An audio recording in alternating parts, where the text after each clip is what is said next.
If you're like me, love the feel of the road and the power that can only come from hopping on a serious road machine, then you'll be so glad you stuck around for more Explore Tulsa. You get pretty excited when you jump on one of those little Vespa scooters now, don't you, Stevie? I'll have you know that those things have some get up and go. Plus, they get like 75 miles per gallon. Let's check out Stevie's monster ride of choice and many more at Brookside Motorcycle Company. I'll never forget my first ride. I was at a friend of mine's grandparents' house. They had a little Kawasaki mini bike. And I remember the feeling of freedom when I turned the throttle on and pulled away, and no pedals were required. It was one of the coolest things I'd ever done up to that point.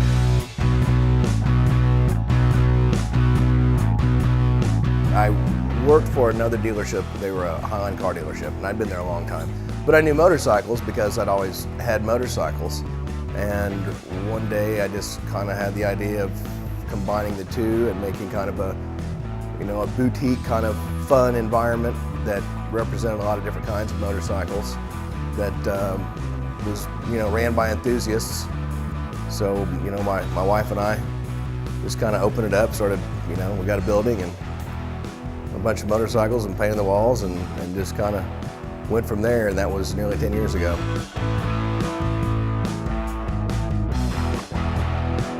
My first car was a Triumph. I had a couple of old Triumph motorcycles in the past. The way that they've changed, though, is pretty drastic. I loved those old Triumph motorcycles. They weren't the most reliable. So they kind of had that 10-year in-between time where they started producing a more modern motorcycle. And now they're great. The vintage line has it looks just like something out of the 60s. But it's thoroughly modern underneath and completely reliable. We carry Vespa scooters, the Vespa Piaggio line of scooters. We carry Aprilia, which is primarily a high-performance Italian motorcycle. Moto Guzzi, they have a pretty wide range of motorcycles as well. We carry Beta, which is a high-end off-road bike, and they make trials bikes. And we carry Zero electric motorcycles, which I think are really going to be something you see a lot more of in the future.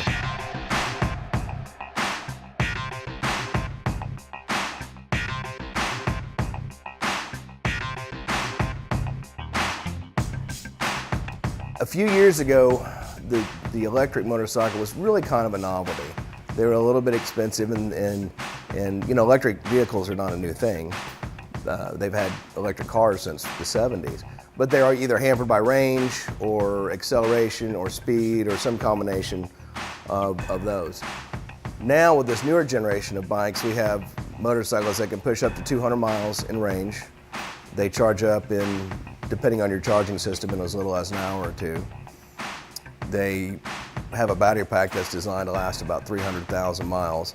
The acceleration on the electric motorcycles is phenomenal. It's almost frightening on a couple of them how quickly they accelerate from either 0 or 30 miles an hour. But the neat thing is you never have to put gas in it. You charge it up for a few cents on your electric bill, or we've had a few customers that actually they're allowed to charge it up at work. You never have to change the oil. You never have to change out the coolant. They don't have fuel injection or carburetors. There's really not many moving parts, so the maintenance is about like a bicycle.